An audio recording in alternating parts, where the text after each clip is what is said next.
What's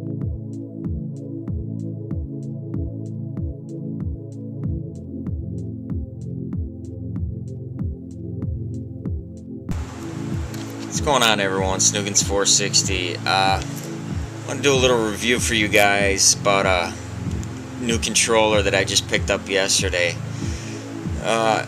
If you've seen any of my previous videos, then you're probably aware that I'm kind of on a grand quest to find the ultimate PlayStation 3 controller.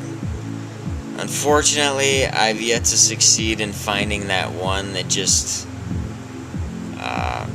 that basically keeps me from ever looking elsewhere. You know, I mean, as far as just the standard PS3 DualShock DS3, the DualShock controllers, just like many individuals, I do not care for them unless you've become so accustomed to them over the years. 360, in my own personal opinion, is just the hands down the superior gamepad. The DualShock 3s, they're serviceable.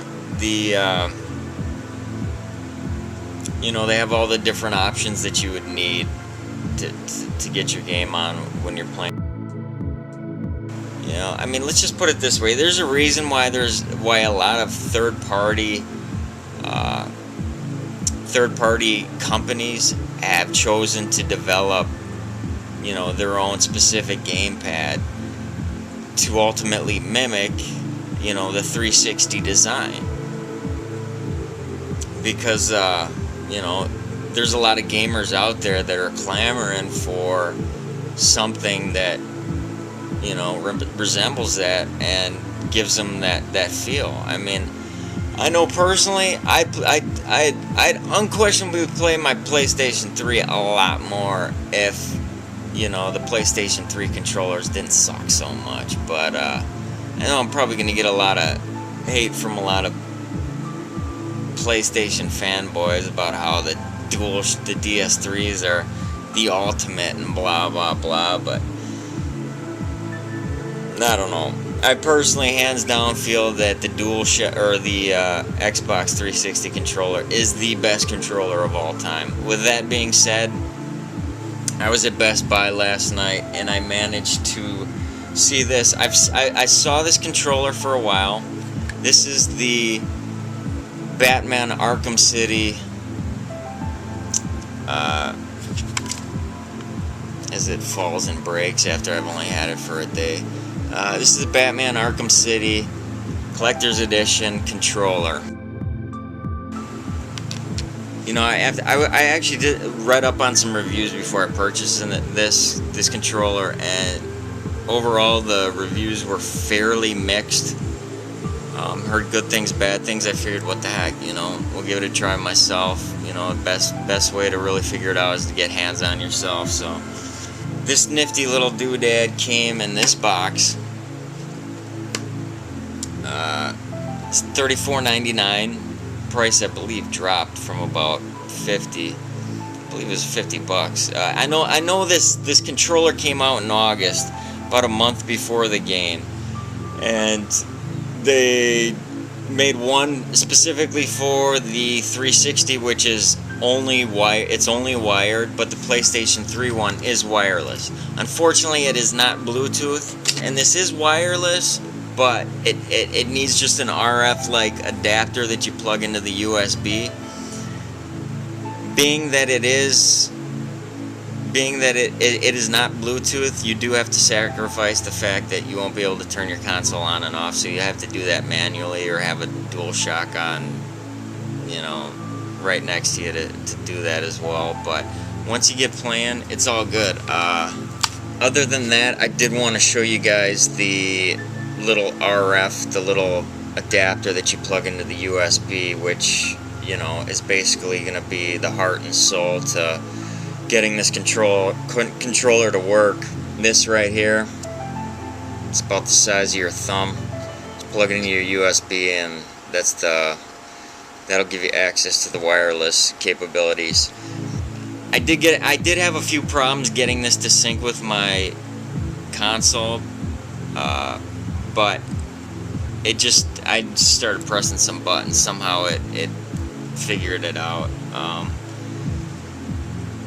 It just kind of read that it was in range. I also wanted to mention that this controller has a nifty little feature. Not only does it also come with like a, I think like between a 3 to 6 foot long USB cord to plug it in to recharge, which, you know, goes right here. And you can pretty much use any little, any standard DS3 USB cable as well. But other than that, the one little thing I did want to mention with this is that it has a nifty little feature where if it, after like 2-3 minutes, I believe, if you haven't used your controller, the controller automatically powers down. This Arkham City Collector's Edition controller is about the exact same feel. As you can see, it's about the exact same size and feel of the 360 controller. And I gotta say, I was apprehensive on picking up another third-party controller. I mean, anything third-party, there's always going to be that red flag. Like, you know, you're always going to be skeptical, you know. It's like, but I don't know, for some reason, I decided to give it a try regardless. You know, I wanted to give it a shot because I'd rather play. I'd enjoy playing my PlayStation more. Unfortunately, I don't because of the controller. But I picked this up, and the weight is just about the same as the 360 controller.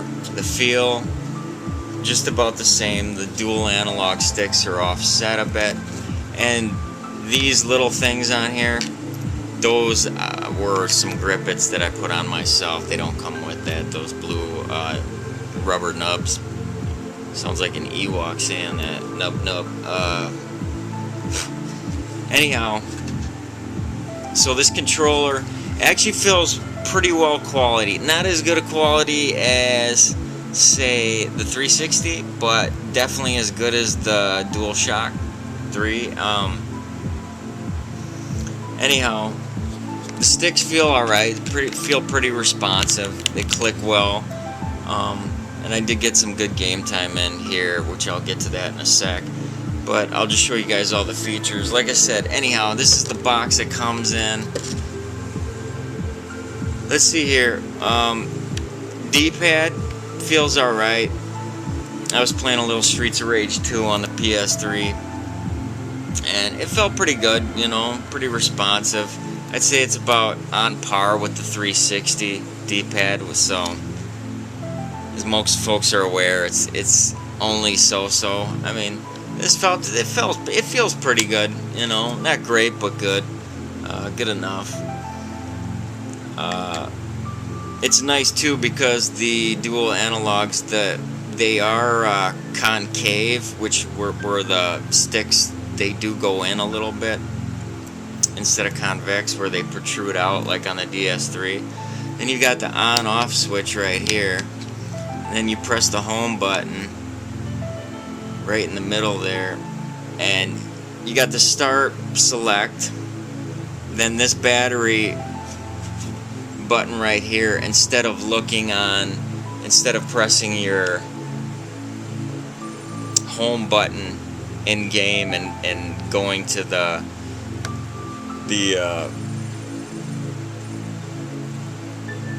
you know, the menu to see if your battery life is low, you can just do it right here and you're good to go.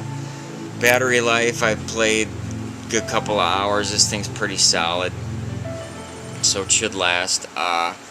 Then on this side you got, this has different multicolored LEDs, so you can, whatever color you're feeling in the mood for, it's got like 7 different colors. Red, green, that's definitely my favorite right there. Blue, white, yellow, blue, purple, red, green. So that's kind of nifty, a cool little feature to have. Then you got 2s, and they are bent up a little bit, which are very similar